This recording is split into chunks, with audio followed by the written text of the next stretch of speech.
The day the Prophet ﷺ passed away, the majority of the Prophet's companions were in denial. They couldn't accept it. This is what happens when you have shock. When you're shocked about something, you say, no, it didn't happen. Like some people, when their favorite football team loses for 1 week, they'll say, no. The referees got it wrong. They misinterpreted the offside. They gave the wrong red card. They can't accept the reality, you guys lost, finish.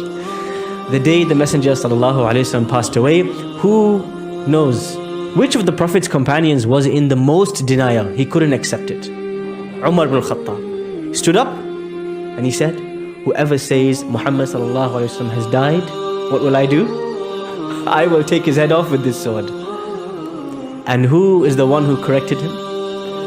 How did Abu Bakr correct him? See, people were attached to the body and the persona of the Messenger ﷺ. An attachment that nobody can ever imagine. More attached than we are to our mothers and fathers. Their attachment was to the Messenger ﷺ. However, the day he died, it was like a train hit them in the face. It's shocking. And in this moment in time, Abu Bakr as-Siddiq, he didn't come up and remind them that Muhammad ﷺ is just a human being, we don't need him anymore. No, he reminded him of something greater than that. He says, "Man kana ya'budu Muhammadan fa inna Muhammadan qad mat." Whoever was worshipping Muhammad, know that he has passed.